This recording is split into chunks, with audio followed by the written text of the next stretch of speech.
Përshëndetje, unë jam Yusuf Demirxhiu, ekspert në kultivimin e perimeve të fushës. Ekspertin është një ndër rubrikat shumë të rëndësishme që ka ky portal digital në shërbim të fermerit, ku shërbimi i kryer ndaj fermerit është në kohën më të shpejt mundshme. Adresohet një problematik nga fermeri tek qendra ABA, duke qenë i regjistruar natyrisht mos pari, dhe qendra ABA duke adresuar te specialisti eksperti përkatës i fushës e merr përgjigjen në mënyrën më të shpejtë dhe fermeri nuk konsumon kohë. Në vijim sot jemi zonën e Shijakut për demonstrimin e teknologjisë kultivimit të brokolit. Brokoli është nga kulturat e lakrave, e ngjashme shumë me lulelakrën, por ndryshimi është që gjethet i ka pak më të gjata dhe më të çara.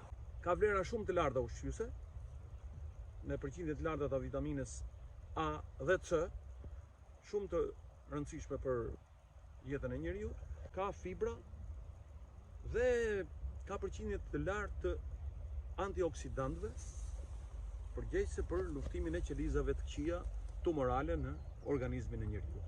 Unë rekomandoj që fermerët ta marrin në konsiderat, ta mbjellin, sepse për qenë për një kohë të shkurtër jep prodhime të mira dhe të ardhura të kënaqshme, duke qenë edhe me një kohë zgjatje pothuajse tër vitin të t'japi prodhim.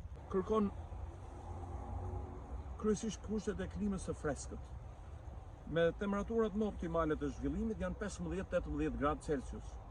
Me temperatura mbi 28-30 gradë Celsius.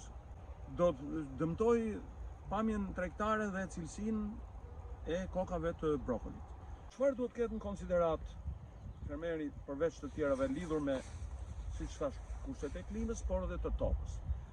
Kjo është një kulturë e cila shkon mirë në tokat e lehta, rano-argjilore, por kërkon plerim të bollshëm organik me rreth 70 kuntal për dynim ple organik, ndërkohë që si parabim të mira për këtë kulturë janë gruri, bari pranveror, mund të jetë kulturë shumë e mirë si parabim mund të jenë patatet e hershme, dhe duke eliminuar në mënyrë të prerësi mbjelljen pas vetes 3-4 vite me radhë apo pas kulturave tjera si lakër, lulelakër, në mënyrë që të merren masat duke qarkulluar, pra si qarkullim bujqësor, merren masa parandaluese për përhapjen e sëmundjeve dhe dëmtuesve të brokolit. E brokolit bëhet me fidant para përgatitur, të cilët duhet të jenë të madhësisë me 5-6 gjethe të vërteta.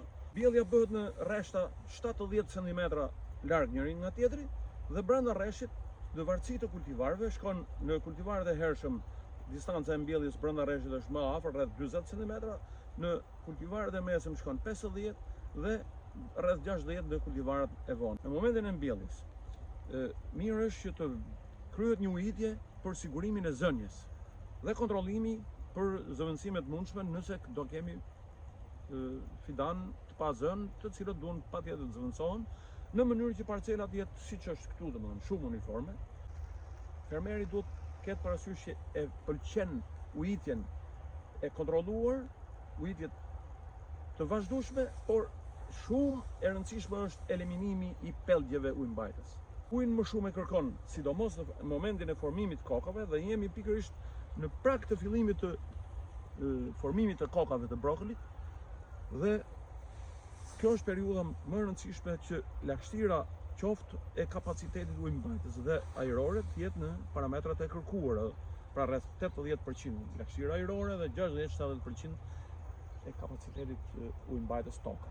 Shumë vëmendje fermeri duhet ketë në këtë rast, si dhe kulturët e tjera të lakrave, ka kontrolli i mirë i sëmundjeve dhe i dëmtuesve të brokolit. Ndërsëmundjet kryesore janë vrugu, fuzarioza dhe hernia e lakrës. Kontrolli bëhet shumë mirë nëpërmjet përdorimit të preparateve si oksiklorur bakri, pra me bazë bakri janë shumë të mira për kontrollin e këtyre sëmundjeve kërpudhore. Dëmtues kryesisht janë afidet dhe larvat e flutrave të natës.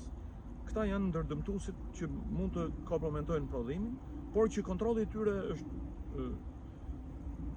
më së miri duke eliminuar pra barrat e këqija, duke përdor mirë qarkullimin bujqësor, por edhe në momentin e dur trajtimet me insekticide kontakti apo sistemi, dhe ndër preparatin më të mirë biologjik është Bacillus thuringiensis, që jep një kontroll shumë të mirë të këtyre dëmtuesve që sapo thash.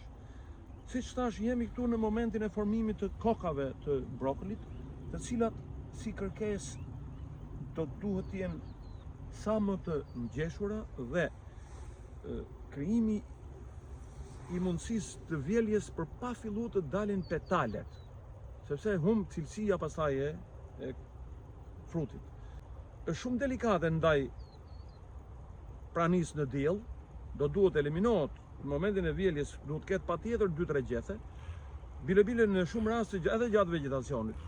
Kjo shërben për gjitha këto lulelagrën, po flasim për brokolin, mund ta marrim gjethen siç jemi duke patur kokën këtu në qendër, dhe nëse ka shumë ekspozicion në diell, ne mund të bëjmë një lidhje të gjetheve në këtë formë duke e mbrojtur nga rrezatimi direkt diellor. Do ta ketë edhe këtë fakt parasysh në fermeri. Qëndrueshmëria ndaj pas vjeljes është pak më delikate nga lulelakra dhe do duhet patjetër që të tregtohet sa më shpejt, ndërkohë që në kushte magazinimi do duhet që temperaturat janë 1 gradë dhe lagështia ajrore 95%.